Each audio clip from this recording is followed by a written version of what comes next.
let's not waste any good chit-chat. Hey, everybody, this is Away Games, and we've never been more away than we are today. We are recording... To be clear, we're not encouraging anyone to be away. Think of every game as a home game from now on, and stay in your goddamn homes. Extremely home, away from everything else, incredibly home. Yes, an unbalanced schedule. Extremely unbalanced. Follow us at Away Games Pod on Twitter, Instagram, everything, because that's the internet's still a thing. Internet's still going. I've heard some conspiracy. I was talking to someone whose mom is big into conspiracies, and they were like, "Oh yeah, they're gonna." She's saying that she's hearing that they're gonna shut down the internet in a week, and I was saying, I'm gonna go on record and saying I don't believe that's the case. From what I understand about flus, that's not how it moves. Anyway, my name is Kevin. I'm here with Adam Amawala. What's up? How you doing, man? I'm all right. We're Skyping. We just, a week ago at this time, we were in the same place, and we're like, this is cool. We'll start being in the same place more. Yeah, and let's not. Let's not, indeed. Yeah. Short-lived, the idea of sort of hanging out more. Yeah, I should mention that since you can't see him, Kevin is wearing a very Irish-looking shirt. We're recording this on St. Patrick's Day, and he is still celebrating, nonetheless. I am. I haven't started celebrating yet. I did pick up the only thing I've done outside in the past, I don't know, since Friday, I guess, is I just ran outside, ran for 4.1 miles out there, and then picked up, McDonald's has a takeout only thing, so I got a Shamrock Shake for my wife from there to go, and that was it. And, there you go. Yeah, I tipped the McDonald's guy $5. He wouldn't take it, so I just had to leave it there. So I was like, no, because he didn't want to touch your hand, or because he didn't want to accept it? No, he was making change for other people and stuff. But he basically, I think he was just like, no, you don't have to. And I was like, God dang, man, you gotta take it. Just $5. What the whatever.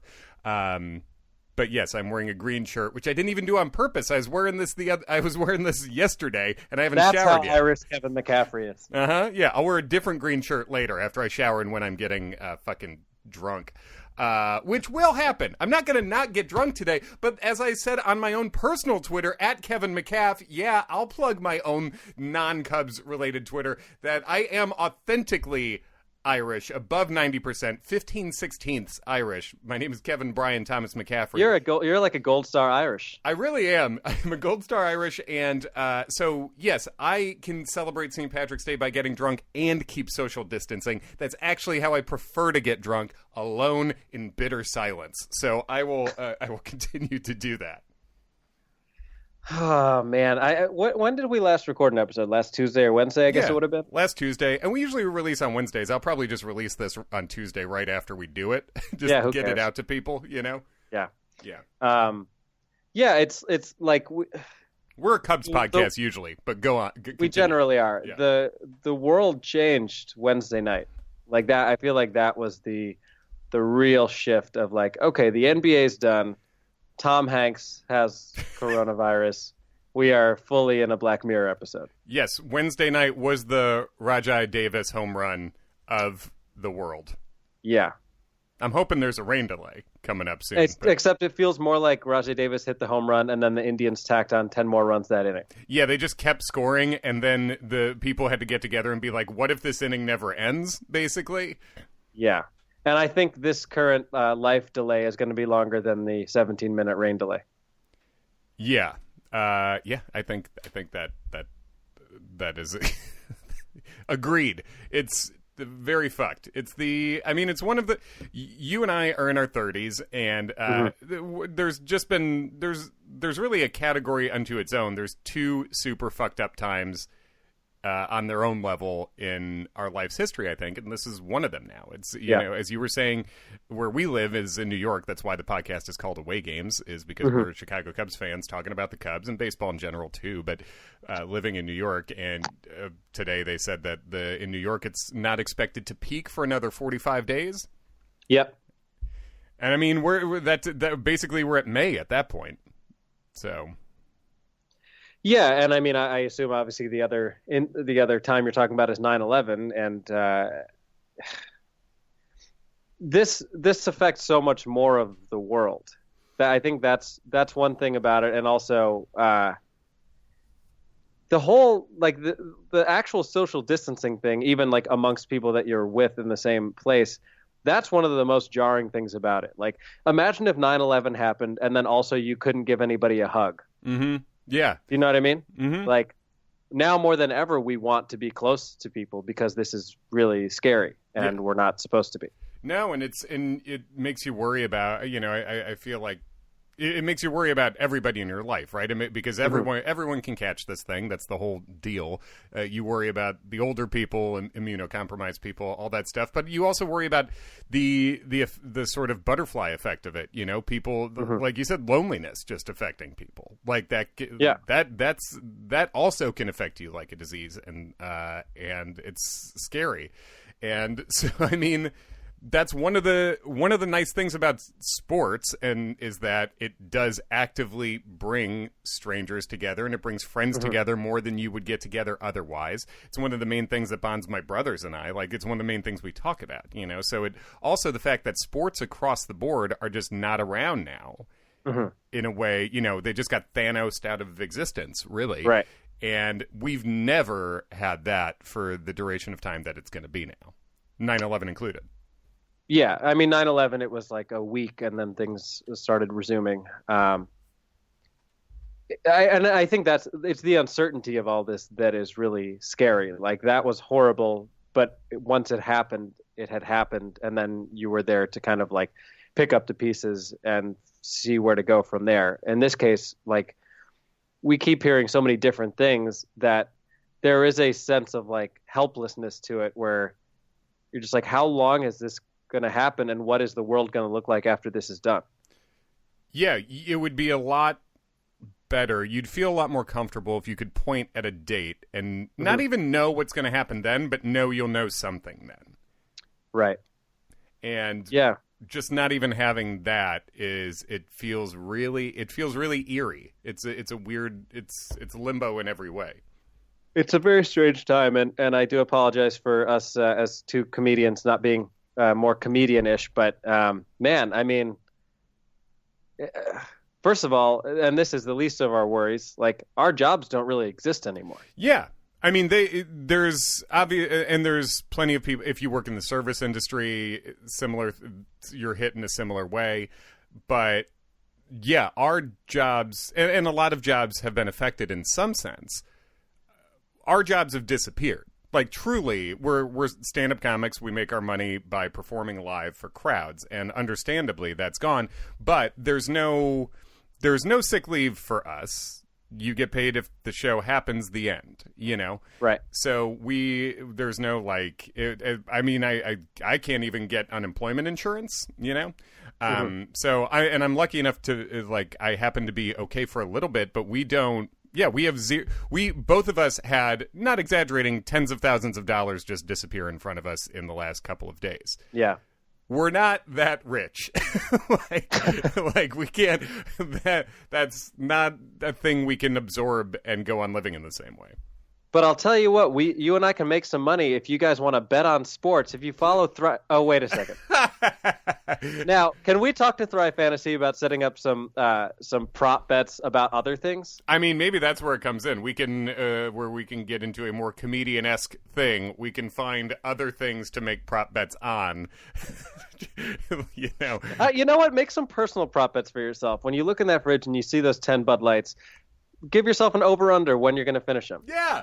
Do they make it to tomorrow? Pick a date. Yeah, pick a date, pick a number. You can have any number of things. How many hours am I going to spend creating my own wrestler in WWE 2K19 on PlayStation 4? How many hours? Is it going to, over-under, I'm setting it at 1.5. And I honestly don't even know where to bet on myself. It depends on everything else. Yeah. So, well, this is actually a good segue into Kevin and I promised each other, and this was Kevin's suggestion, and I'm all for it, that we would at least at some point try to try to have a discussion other than something grim and bleak about the current situation. So what's your one random thing? Did you come up with anything? I did. Basically, my friend Ben Kleinman, who's a Yankees fan, who maybe that's a thing we can start doing on the show. Maybe we can start Skyping in other people and talking to fans of other teams and just shooting the shit about baseball in general. Because we have a lot of friends in showbiz and entertainment who have a lot of time on their hands right now. And would be happy to have some human contact, even if it's over the internet, I think. But my friend Ben, who's a huge Yankees fan, season ticket holder, first row by the left field foul pole. And, of course, the Cubs are going to play the Yankees this year. And I had that series set up with Ben. That is in June, so maybe, but I'm not counting on it. I don't think we're going to London, I'll tell you that. I know. God, of all fucking years. It's really easy to unload those tickets, I'm sure. Ben told me Ben's since he was a kid, he was like a real good autograph hound, and he has a very funny Cubs autograph. Even though he's a Yankees fan, he got a baseball that was signed by Sammy Sosa. Mm-hmm. Wonderful. We're very pro Sosa here. Great. It only has one other autograph on that ball, and it is Julio Zuleta. And the fact that he's just like, God damn it, now, in hindsight, I could have just had a Sammy Sosa ball, but now I have this Sammy Sosa ball that's sullied by a Julio Zuleta signature. Have you heard that story? There's a similar story of somebody having a ball signed by, do you know what I'm talking about? It's the Yankees ball. Oh, it's like a famous story. No, I don't think so. Where it's like Babe Ruth and someone? Exactly. It was like Babe Ruth had signed the ball. Then the guy years later had Lou Gehrig sign it, and then wanted Mickey Mantle to sign it. And so I don't know if this is like a myth or something that actually happened, but I think the story goes something along the lines of like he knows like what hotel the Yankees are staying at. It's in like Florida or something, and he goes up to Mickey Mantle during spring training, and he's like sitting by the pool, presumably drinking. Sure. And asks Mantle to sign it, and Mantle signs the ball. So now he's got all three autographs. And I think would it have been like Billy Martin or something who was also on the team? Yeah, Billy Martin was around like, at that time. I'll sign it, and just takes the ball and signs it. And the guy's like, no. Oh, God dang. Billy Martin, you're fired from signing this ball. Exactly. You understand getting fired, please. In a much lesser way, I actually have a similar story. The first time I went to Pittsburgh, I had just turned 21. It was a great time. And it was the series during which, actually a series that you probably remember well. On the Friday night, Carlos Zambrano went 4 for 5 at the plate. Absolutely. And on Sunday, Soriano dropped a routine fly ball, and the Cubs lost a brutal game. Oh, Jesus. What season was this? What do you remember? 2008. 2008. Okay, yeah. It's a big year. But before one of those games, I got really good seats, and I had a ball signed by Ryan Dempster and Ted Lilly. And then guess who signed it?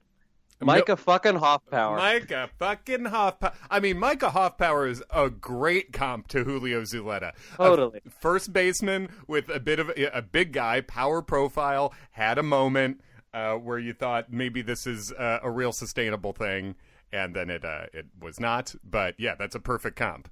Do you think Julio Zuleta knew how to make a cursive Z, or was it more like Phil Rurudo? It's a good question. Actually, I'll post the ball on our away games thing because Ben sent me the photo of it. I don't know if I can show it to you so you can react to it here. It's let's see. Can you see that at all? Okay. Yeah. There we go. So we've got Zuleta. All right. So Zuleta's on top there, right? And Sosa gave the jersey number along with it. So I feel like the Cubs are going to retire Julio Zuleta's number before they retire Sammy's. Yeah, I mean, with the current ownership group, yes, for sure. We need an apology. Shut the fuck up, you bunch of... See, now, if the Cubs now said they didn't have money, now I would get it. Sure. But then it's like, it's the inflation thing where it's if they don't, nobody has money, so they still have more money. But yes. Here's a question. Do you know if Marquee is going to like air a bunch of old Cubs games? What are they going to do? They fucking should. I mean, if they have access to basically the library of Cubs games, which I don't know how the rights work with that, because it's not necessarily like the WWE network where they own the rights to everything they've ever done. So, there's, I'm sure, obviously we know with blackout stuff, whatever, MLB's really weird about just how much MLB pulls clips off the internet and stuff. I wouldn't be surprised if it was more difficult than it should be to do that, but they should be able to broadcast. If the world was just, then yes, they should be able to broadcast any Cubs game ever, and you could have a lot of fun with that, Yeah. I remember during rain delays getting to watch like the old 84 and 89 clinching games that they would play during. That was the best. Yeah, those were really fun. I should mention that Kevin and I we alluded to it a couple of weeks ago on the podcast, and in possibly our last time hanging out in person in a very long time, we hung out and got drunk and watched Major League. Yeah. I watched it for the first time. Adam had never seen it. Major League was born around the same year you were, I believe. Yep. So it came out, and Adam had never seen it. It's my favorite baseball movie ever, and I watched it when I was, young as well, and I love that it's rated R. Give me your reactions to the movie, Adam. It's the first time you saw thought it was great. It was something that was truly, truly needed. We watched it Thursday. After Kevin and I had a full day of just our entire lives being canceled out from under us, and it was great. I mean, it really the how weird the characters are really makes it what it is. One of the best opening montages that gives you like everyone's strengths and weaknesses very quickly. Yeah. The idea that a guy who is like actively stalking someone is being celebrated, that's super funny. Yep. It's really, that is the thing that holds up less good than anything else. But then it's like the thing where when you're young and you watch a movie, you just never question anything. You're like, whatever, this is movies. And at that time, it was probably also dating. I'm sure this is just like... Yeah, but right. I would say the stalking and the... Jake Taylor stalking. The monkey sound effects... during the voodoo scenes. Yes. Certainly problematic. Yes.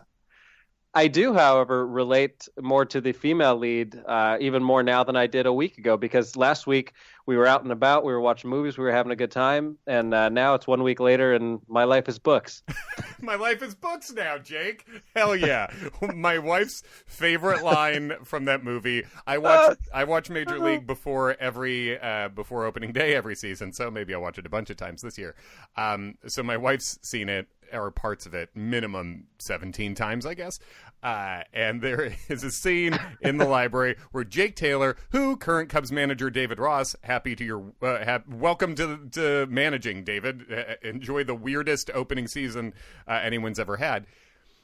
But he used Jake Taylor's name as his checking into hotels name. We learned during that fun mic'd up session that the game that the Cubs had a couple weeks ago.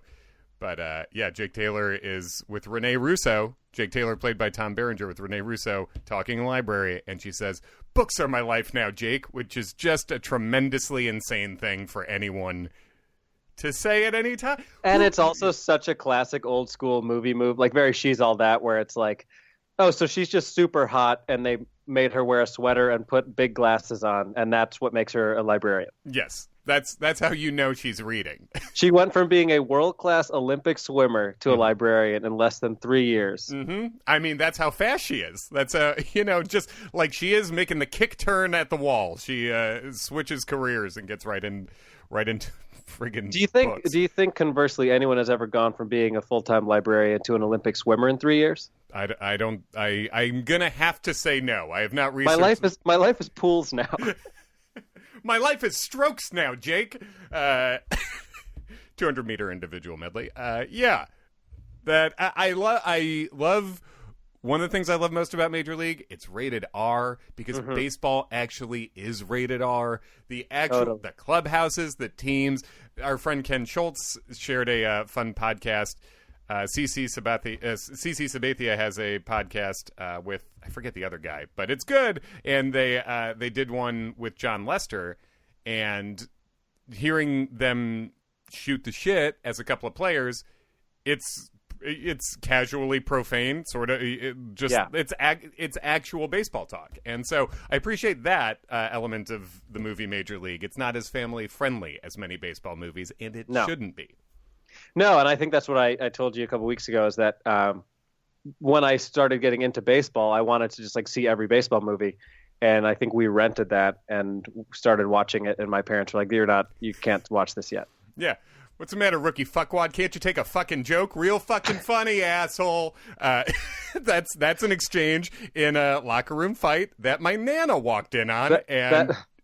She did not. It's so good. She did not. That sounds like every casual conversation at any Dunkin' Donuts in the Northeast. 100%. God, Dunkin' Donuts has made a real comeback in the last couple of years. I feel like I'll get coffee there sometimes. Dunkin' Donuts is having a moment right now. I think so. And nobody is actually. No, nobody. Yeah, everyone's Time has stopped. No moments. Yes, or just one moment that never ends. I do appreciate Dunkin' Donuts for how hard they've leaned into their thing, how their counter programming element, Starbucks is filled with people working on their screenplays, and you go into Dunkin' Donuts and it's just a guy being like showing off his karate moves, wow. It's just a wildly different world. It's always like too well lit, like you feel kind of like you're being interrogated in there. Appropriately, Dunkin' Donuts always just turned on the house lights to be like, go the fuck home. The moment it's a perfect comp. Like every lighting at Dunkin' Donuts is like every nightclub at exactly 2 a.m. Dunkin' Donuts is open 24 hours and is always telling you in an explicit manner to leave. It's perfect. God bless. This episode's brought to you by Dunkin' Donuts. Now, this is the kind of pod you're going to get when there is no baseball. But I find it enjoyable. Oh, yeah? You're worried about climate change? We're going to put 2 styrofoam cups inside a plastic cup, inside a different styrofoam cup. Yeah, take 2 straws. Pussy. Take 2 straws, double up. And we got a bunch of ice cream cones over here, too, if you're interested. Oh, man. Yeah. Do you want me to tell you what my fun thing is? Oh, yeah. Well, let me finish off mine sorry. real quick. So mine, basically, it had us looking at jersey numbers because Ben was like, Sosa put his jersey number on there, and 21, obviously, and he's like, and Zuleta did not, but I have to assume somewhere in the 60s. And it's like, yeah, you would think, right? But do you remember what Julio Zuleta's jersey number was? Well, I guess you've given me a hint here that it's lower than I would have thought. Mm-hmm. I have no idea. I'm going to guess like something in the teens. Yep. Let's say, well, this is pre-Aramis. Was it pre-Aramis Ramirez or concurrent? Just pre. I will say Zuleta was there 2000, 2001. Was it 16? Very close. It was 15. 15, and looking at some great 15s from recent. Matt Merton? Was he at 15? Merton was not. I can tell you what number he. Maybe it's a 50-something. Maybe I'm doing a dyslexia thing. 15. Who the hell's 15? So 15s have been, Zuleta in 2000, 2001, and then you see a lot of years where there's multiple 15s, which doesn't tell you, it doesn't say a lot for your roster stability. 1998, they had 3 15s, which I feel like most playoff teams, I have not crunched the numbers on this, but I would have to think most playoff teams do not have multiple players, don't have 3 players wearing the same jersey number in a season if they're also a playoff team. I would tend to agree with that. You know what I mean? So in 1998, it was Gary Gaetti. What a great deadline move that was. Oh, yeah. Great, the Castellanos of his time, except he was old and not as sexy. I mean, I'm sure he was sexy for some people. Yeah, I mean, he looked physically like a rat, but I love him. Yeah, I loved Gaetti. I was so on board with that. Sandy Martinez, who, of course, he had a moment that year.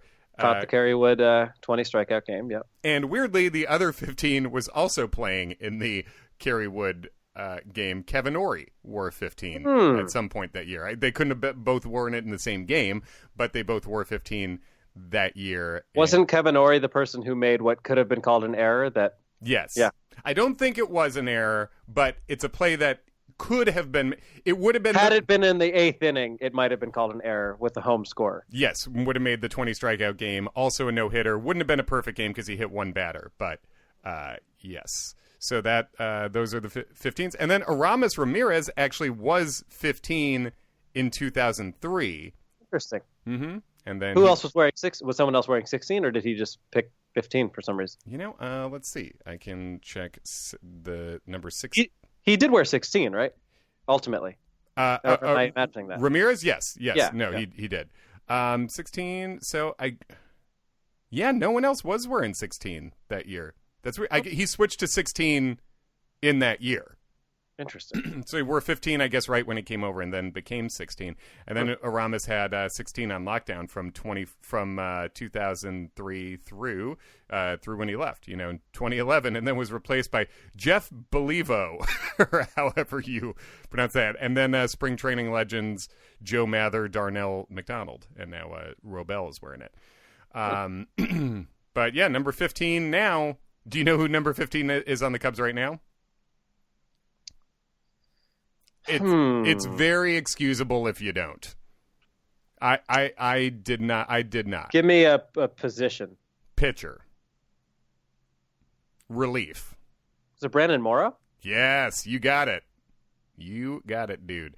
Nice. So there, and we're so just some fun with jersey numbers. Did not realize. Do you technically have a jersey number if you're never on the field? Is it like if a tree falls in the forest sort of thing? Yeah. I mean, in that sense, Brandon Morrow and I shared the number 15 because that was my jersey number, and neither of us plays for the Cubs. Yeah, really, it's in both of your clossets. Exactly. He's closer to making it actually happen. But, and then today's 3/17, so I'll just give you, obviously, 17, your boy, Chris Bryant, who should never leave. Mark Grace. Mark Grace had the jersey lockdown from 1988 through Y2K, and then there were probably more 15s. There were more 15s in 1998 than there have been 17s in decades, probably, right? Or are there a lot of 17s in between KB and Grace? In between KB and Grace, there was Bobby Hill for 2 years, Calvin Murray. Oh. Yeah, Calvin Murray. Bobby Hill was once my password for my Yahoo account. That is so Cubs of an era. I'm happy to tell everybody that because I don't use it anymore. Yes. Adam Greenberg, who got beamed in the head and then yes, left. Oh my God. John Mabry, Mike Fontenot, Felix P.A. Fontenot Greenberg is a real Moonlight Graham sort of case. Oh, absolutely. Yeah. Dave Sappelt, Matt Garza, and yeah. I have told you my merch idea for Felix P.A., right? Had he been better? No, tell me. It would have had his last name, and then I would have said, "You want a piece of me?" Fantastic. You should work in the merch. I mean, now maybe you will work in the merch industry. Get a new career. I don't know what I'm going to do. Yeah, me fucking neither. Buy our albums. Adam, how people can go on iTunes and they can buy your album? Yes, I hope they do. It's called One of the Good Ones. One of the good ones, and mine is nice and drunk. Is Kevin's. Nice and drunk, an appropriate day for that. Do you know the player? There's 2 players who wore the highest jersey number. Speaking of Zuleta, assuming he wore a high number, can you either of the 2 players who on the Cubs? Yeah, highest number ever, and I can tell you what the number is if that helps. Did Al Fonseca wear a really high number? You would think, right? I mean, he's got a high number of fingers, so that should. Did he wear 66? Oh God, I can't. I am gonna be disappointed. No, one of my true loves, Munenori Kawasaki, was the last 66, and just him and Rafael Delis are 66s. Okay. I'm trying to think of which Cubs have worn really high numbers. And obviously, I'm talking major league players. Right. I would have gotten one of these. Okay. But I wouldn't have gotten the other. Give me a couple hints. I'll see if I can get there. Okay. So one, trying to give not a super big. I'll say, okay, one player is Japanese. Okay. Was Fukudome? Nope. He was the opposite end of the spectrum. Lowest number. Oh, Fukudome wore 1, yeah. Mm-hmm. So Japanese players have worn the lowest and highest numbers in Cubs history. Oh, yeah. Like a couple years ago? Specifically, do you want how many years ago? 11. Sure. Oh. So it's not Munenori. Who was it?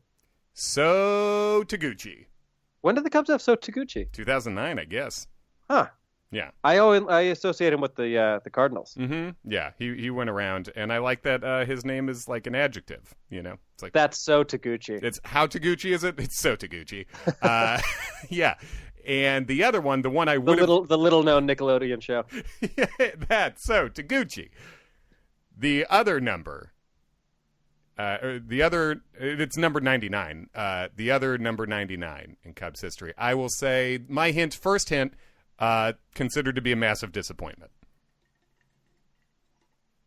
Wait, was the only hint that he was considered to be a massive disappointment? The only hint so far. Another hint, he was a switch hitter. Man, I'm not doing well here. Briefly held a single season home run record for his position. It's not coming to me. Todd Hundley. Sorry. Todd Hundley. Okay. Okay. I almost said he's technically a legacy for the Cubs. Randy Hundley's kid, but I figured that probably would have given it away. But yeah, if you had told me that he fought people in the stands, that definitely would have been too big of a hint. Totally. So that 99. Hundley and Taguchi. So fun with jersey numbers. You can have a lot of fun. This is the kind of content we're going to be bringing you in this strange intro. I'll tell you what. When it comes to this, there are other podcasts that do things better than we do. Other Cubs podcasts. I will say when it comes to analysis, Cubs Related is very good. They really break down statistical things in a deeper, more frequent way than we do. As does specifically Sarah Sanchez. I think of Bleed Cubby Blue does a really good job with that. Find her at BCB_Sarah on Twitter, I believe. And Andy, they do a great job. But when it comes to analysis, they got that. When it comes to making bullshit fun in a time when there is no baseball, I'm sorry, we are better than everybody. Nobody is going to do this podcast better than we do. Nobody's going to make something out of nothing like the two of us. No, that's what we've been doing the whole time. But here's our competitive advantage. Here's our market inefficiency. Now it's all nothing. So we can make the most something out of that. Daniel Garibay was number 76. What's that? Daniel Garibay wore number 76. All right. So you tell me your thing. Well, in the spirit of talking about making something out of nothing and keeping ourselves entertained while baseball and really nothing else is happening. Yeah. My friend Adam, the enormous Mets fan who we've spoken about before, he loves two things. He loves baseball and he loves math. Okay. And there's a lot of people like that, as it turns out. Oh, yeah. It's the mathiest of the sports, I would say. He is an actuary by trade, so shit. It all adds up. Get it? He lives his passion. Yeah. Yep. Have you heard of a game called Stratomatic? I have. Okay. So he had not played it, and he had the board game at his house, and he played a Cubs-Mets game yesterday on Stratomatic. Oh, I love this. And I'm going to share with you the stats. Now, this rules. He texted me yesterday morning. He said, I need you to give me a 2019 Cubs lineup. So obviously we're working with last year's team. He also said, you'll be facing Noah Syndergaard if that means anything. It doesn't. It's literally by rolling a die. But I like that he told me to be preprepared. So I decided to good response to everything at this point. If that means anything, guess what? It doesn't. So I actually put a little 2020 feel on the 2019 roster. Oh, dig it. To see how that might look. So this was my lineup. KB leading off. Great. Rizzo, Baez, Schwarber, Contreras. Then I got your boy Zobrist in the 6 hole. Dig it. He's in right field. Then I got Bodie at second in the 7 spot. I got Hayward in center field in the 8 spot, and I gave Darvish the start. I was between Darvish and Hendricks. Okay. Now you'll be happy to know that the Cubs won the game 11-4. Hey, what a game! 11-4. We had home runs from 3 Cubs. Rizzo homered twice, and Baez and Contreras also homered. I love this game. I know. It really made me happy. That is I love that. I love the results of that game. Also, would have been a perfect game to attend. I love seeing the Mets lose to the Cubs. And obviously, us being two comedians that specifically also live in Queens, so that is Mets country. I'm realizing that I didn't give Ian half the start, and I feel kind of bad about that. But we're messing around. You can. I feel like your numbers obsessed friend. That may not be the last Stratomatic game he ever plays. So. No, it is certainly not. I think he's doing it right now. Yes. So, by the way, I haven't played a video game in over a year, and I did order MLB The Show. So I am going to be getting too deeply into that. Javi Baez is on the cover this year. Oh, so hell yeah. I will report back for sure from that. And I'll tell you what, I'm going to sign a fucking free agent. I'll do it. I don't care. I want to win. You're not going to just reconstruct the current roster. You're not going to go out and sign Steven Souza, and that'll be that? That won't be that. I'm interested in Souza. I do like that signing. But, that won't be that. Man, I love that. That's also a perfect kind of game. I love a game when the Cubs win and it's not that tight. And when just guys I love homering. My favorite Cub of all time, Anthony Rizzo, hitting 2. Beautiful. As you've said many times before, you gladly would have taken an 11-4 Game 7 of the World Series. You didn't need the stress. Would have preferred it. A lot of people are like, I wouldn't have wanted it any other way. I actually do want it another way. I would have preferred it in a different way. Don't get me wrong. I'm very happy about how it turned out. Blissful, the last good moment America had. Wonderful. But honestly, yeah. Pretty much. We've had moments since then, but that was really the last good large scale thing we did. Maybe again someday. But shoot, that is great stuff. I love hearing that lineup, and I love hearing the results.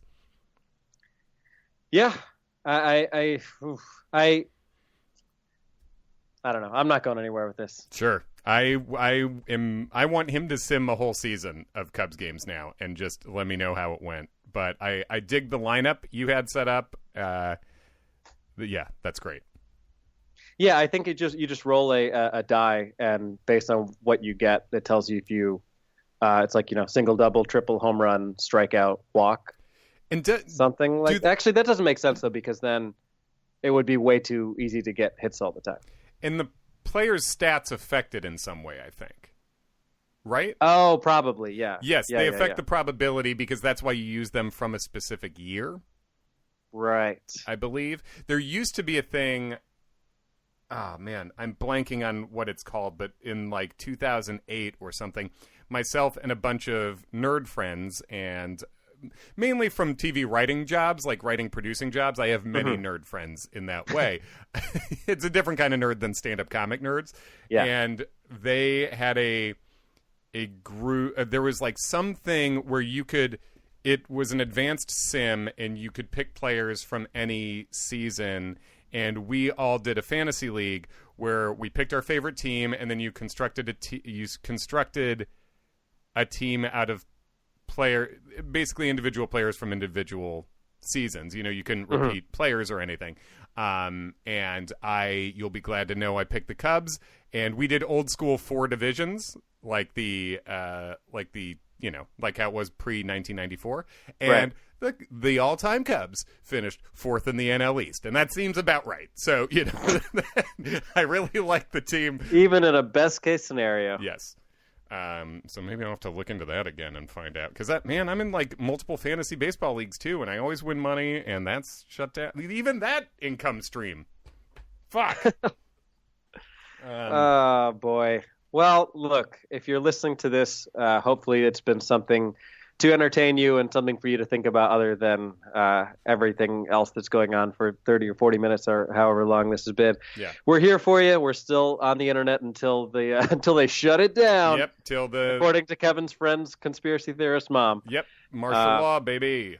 We will be tweeting. We'll still be trolling the Astros. I threw one out there last night just to they should have warned us. Yeah, this is a real. Can. I mean, honestly, life-wise, this is a big change-up, and they should have banged that can for this big a change-up. It is a big change-up for sure. And baseball, listen, baseball, I think to a lot of us and to the kinds of people who listen to a podcast this specific, baseball is normalcy, and there's a consistency to it that once the season begins, it's pretty much every day for a long period of time. And you and I and everybody else who loves baseball, even if our team sucks, we're happier during baseball season. Absolutely. And everything's on hold right now. And if you're listening to this anywhere other than your home, please go home. Mm-hmm. Don't be an idiot. Please don't be part of the problem. We realize that our reach is not that far, but I mean, hundreds seriously. of people will hear that. So I feel like we got an audience that's pretty cool with staying home. So that's good. Follow us on at Away Games Pod on Twitter and Instagram, and and awaygamespodcast@gmail.com. Obviously, you can reach us at any of those places. But if you have like weird, crazy ideas for what we should do a podcast about, we're going to come up with some interesting things. We'll still be here once a week. God knows we have the time. Yep. And yes, we are doing this via Skype. I am not, several feet away from Kevin's face right now. Yeah. Even though it looks that way on my laptop. Yes. Hit us with literally any off the wall question you want us to discuss. We're into it, and we'll update Cub stuff and baseball stuff as it ever happens. Hell yeah! All right, hang in there, everybody. Thanks, everybody. Stratomatic, baby. Let it live.